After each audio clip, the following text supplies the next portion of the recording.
This feels like the longest week in the history of humanity. Tim, I wanted to call you and text you last night, but at the end of that debate and our coverage, I needed to go to bed. Joe Biden had a very strong rally today. He looked better than he has looked in months. It was very different from last night. Does today's performance in any way calm the panic that we've seen in the last 18 hours come over the Democratic Party? You wanted to call and text me or hug me last night? Because I could have used a hug. It doesn't calm my panic. It might calm some other people's panic. I'm sorry to report at the top of the show, I might be the turd in the punch bowl tonight a little bit. But here's the thing. I think that Joe Biden was good today on the campaign trail. I think that probably assuaged the concerns of some of the base voters, the very politically active Democrats who are engaged in this stuff, who are on social media and get Joe Biden's videos and who pay attention to his rallies. But there were tens of millions of people that saw the debate last night that aren't as engaged. And Joe Biden was already struggling with those voters. That was his weakest group. Part of the reason why the Biden campaign wanted to have that debate yesterday was to focus the minds of people, to remind them why they hated Donald Trump and to demonstrate to them that he was up for the job. And on that count, it was just a catastrophe. And from, the people in my life that are casual observers of politics, I mean, I'm sure like everybody else, the texts were worse from people who don't pay attention to politics than it was. Everybody's like, oh, the Democratic political class is bedwetters. No, my worst texts were from people that are like, what is happening? Is he this bad? So can he recover with that? Yeah. But as Jen Psaki said in the intro, it's going to be a big task. And he's going to have to be much more vigorous and much more in everybody's face on the campaign trail than he has been. And if he's not up for that, then, that other conversation has to happen. Molly, Donald Trump's content, remember the actual content is important. As expected, it was chock full of lies. Over 30 were counted. But is any of that going to break through given President Biden's weak performance?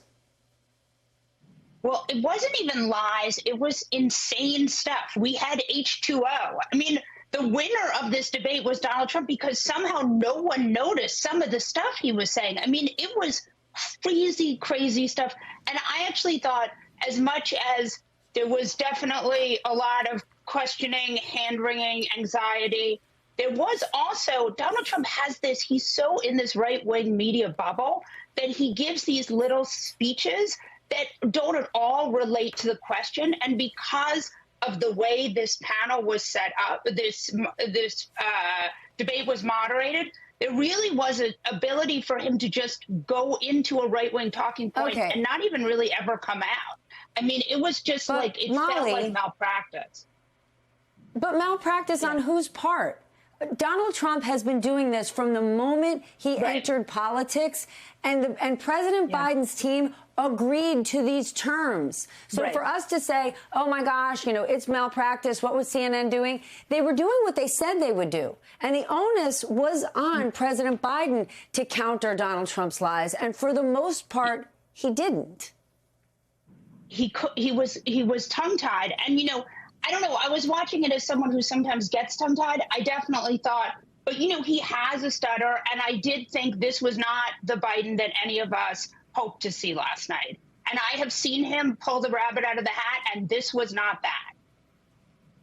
Sarah, what'd you make of last night? Well, Stephanie, I got to be honest, I kind of checked out of politics for a while. So I hadn't seen Biden speak in a long time. And I have a lot of trolls on my social media saying how much he deteriorated. And I thought they were all exaggerating. But from the minute he stepped on the stage and he pointed to his podium as if to remind himself where he was going, I was really worried. And then when he started speaking, I was shocked. I'll be honest, I was shocked. I didn't expect that I mean, it's like the train, you're not sure where it's going. And even if it was going to get there, you're not sure when. I don't know. With Trump, he's going to lie. What he's going to say. He's going to repeat himself. But with Biden, it was just my entire body just felt like it was shaking because I just had no idea what was going to happen. And not in a good way, not in a like I'm watching a movie and I can't wait to see what's going to happen. It's like it was kind of like watching a bit of a train wreck. But the choice seems to be like in November, either you're going to have a president who makes you feel dead, but you'll be alive, or a president who makes you feel alive, but you'll be dead. Charles, Joe Biden has, by all accounts, had some incredibly big wins, big policy wins in his presidency over the last 3.5 years. But none of us are going to deny that he had a rough night. Not 24 hours later, the New York Times is out with an editorial titled, "To serve his country, President Biden should leave the race." Is everyone, including Democrats, giving up on him too quickly? It was a bad night, but it was just one bad night.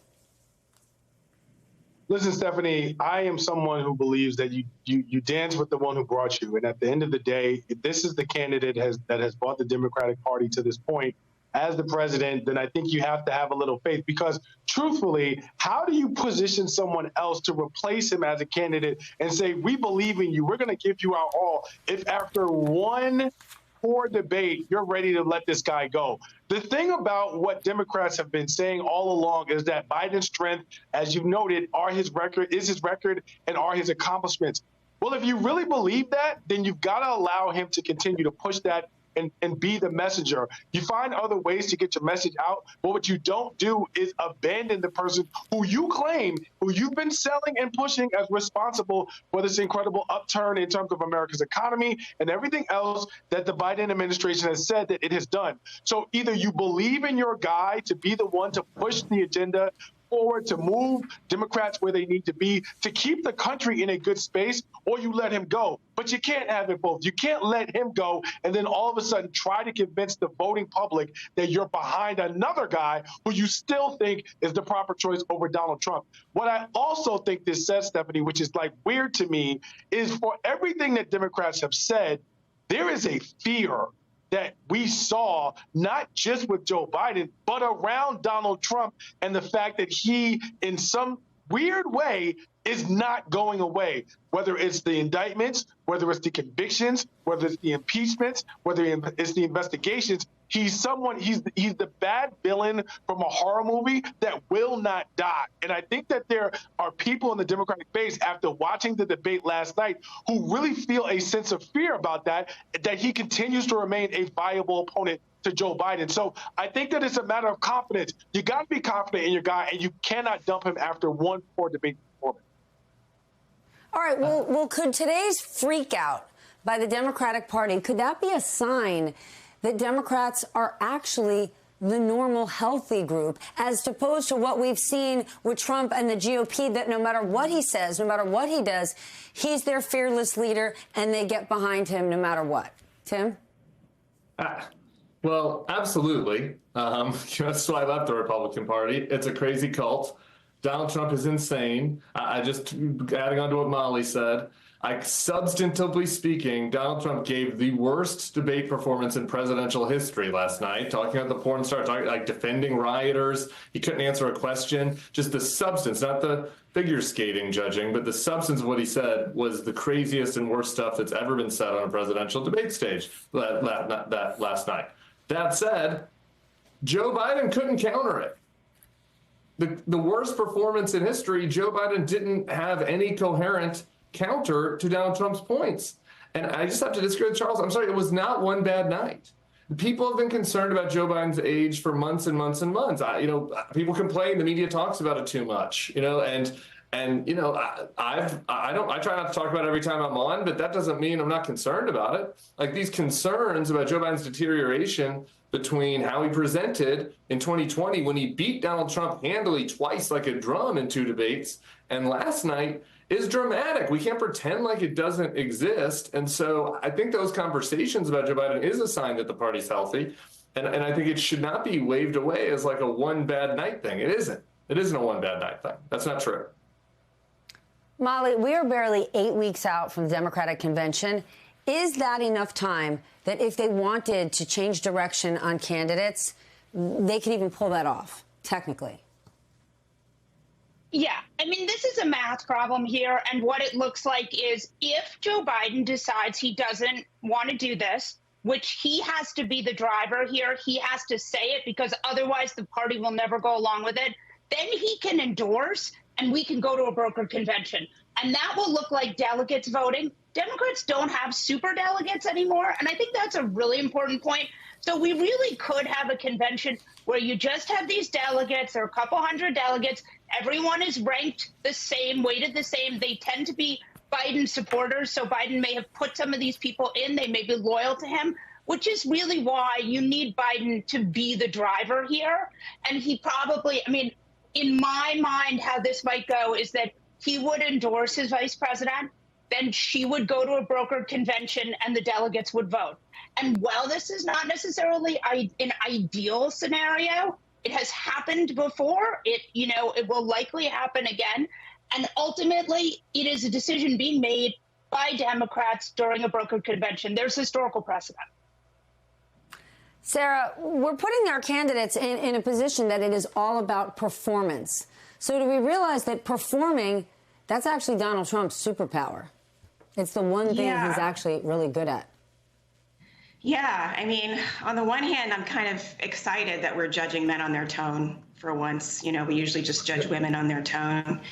But, on the other hand, it makes me wish AI could figure out how to make a president, because the fact of the matter is, we know what the country wants. We know 70% of the country wants a woman to have the right to choose. Why can't we just feed that in to an AI robot president, and the AI robot president, makes the laws? I don't know. I'm very confused about why we're deciding on a president based on, personality and, again, all of these, culture wars.